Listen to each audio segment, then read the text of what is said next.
તો એશિયા કપમાં ભારત અને પાકિસ્તાન વચ્ચે બીજો મુકાબલો દુબઈ ઇન્ટરનેશનલ ક્રિકેટ સ્ટેડિયમમાં મેચ રમાશે।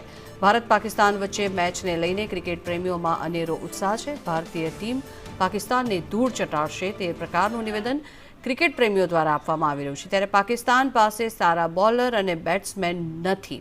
સૂર્યકુમાર યાદવનું પરફોર્મ ધુઆંધાર રહેશે અને ક્રિકેટ પ્રેમી ઇન્ડિયા જ જીતશે તે પ્રકારનો દાવો પણ કરી રહ્યા છે। પાકિસ્તાન વચ્ચે બીજો મુકાબલો છે એશિયા કપનો, ત્યારે ઇન્ડિયા અને પાકિસ્તાનનું પરફોર્મન્સ આજે કેવું રહેશે?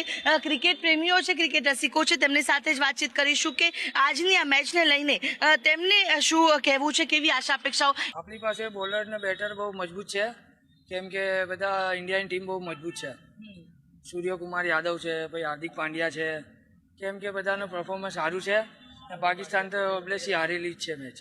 આ મેચમાં પાકિસ્તાનનું એનસીબી ખરાબ રહેશે, ઇન્ડિયા સૌથી સારી જીતશે। સુમન ગિલ છે, फिर हार्दिक पांड्या છે, બધા સારા ખેલે છે, બોલિંગ भी सारी છે, बुमराह છે, फिर सैम अयूब, क्या नाम उसका स्पिनर कुलदीप यादव છે, એમને બોલિંગ સારી છે। 1 થી 8 સુધી ઓલરાઉન્ડર જ છે, કોઈ ટેન્શન લેવાની જરૂર નહીં। પાકિસ્તાનને તો પહેલા જ છે, બેટિંગ આવશે તો 200 ઉપર સ્કોર જશે।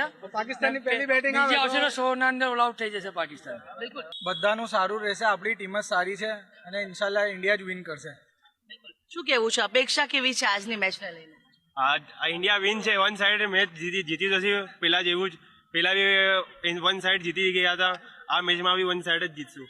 જે આપના ફેવરેટ બેટ્સમેન કે બોલર જે હોય તેમનું પરફોર્મન્સ કેવું રહેવાનું? अगर इंडिया टॉस जीत के बैटिंग देगा तो 200 ऊपर आंकड़ा जाने का है, पाकिस्तान 100 पे रोल आउट हो जाने का है।